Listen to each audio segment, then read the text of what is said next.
फावड़ा चलाते हुए भजन होगा।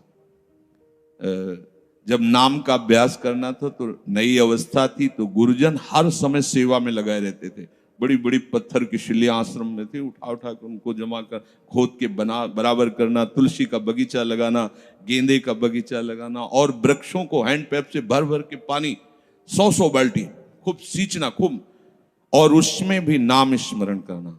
और जो पूर्व सदगुरुदेव भगवान थे बड़े ही बाहरी कठोर नियम वाले, और उस समय नाम का अभ्यास उसी समय करवाया गुरुदेव भगवान ने। ऐसे नाम पूरे में सोने लगाना, गुरुदेव भगवान की कृपा से ये समझ में आया।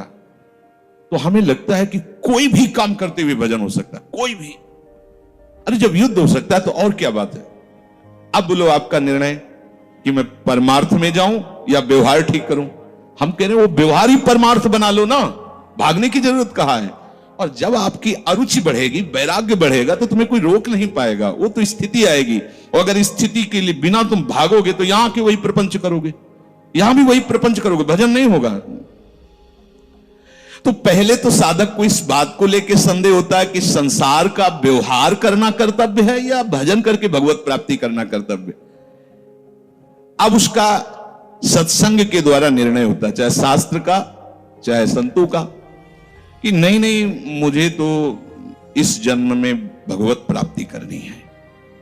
संसार के इन सब कार्यों को तो बहुत जन्मों में किया है, अब इस जन्म में भगवत प्राप्ति करनी है। ऐसा निर्णय सत्संग से होता है। जब ऐसा निर्णय हुआ तो भोग उसे कड़वे लगने लगे। ये शरीर का विलास, इंद्रियों का विलास उसको एक दुखद लगने, कैसे कैसे छोड़ूं, कैसे हटूं। अब उसी को वैराग्य कहते हैं। अब उसके अंदर वैराग्य बढ़ने लगा। जब वैराग्य बढ़ने लगा तो वो प्रभु की तरफ चलने के लिए उतावला हुआ।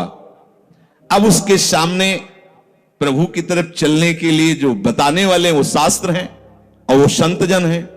अब इतने संत जन हैं कि उनकी सबकी अलग अलग साधना है, अलग अलग उपासना है। इतने शास्त्र हैं कि उनकी अलग अलग धाराएं हैं, और बिना इसके कल्याण नहीं होगा। हर सब कोई कहता है हमारा मार्ग ठीक है, सब सिद्धांत कहते हैं इससे भगवत प्राप्ति, इससे भगवत प्राप्ति, इससे ऐसा, इससे। वो साधक फंस जाता है कि चलूं तो किस में चलूं। उसके सामने साध्य और साधन विषयक तरह तरह के भेद साधकों के द्वारा, संतों के द्वारा, भक्तों के द्वारा डाले जाते हैं सामने। फिर शास्त्र को पढ़ता तो बहुत सी बातें शास्त्र में निकलती हैं।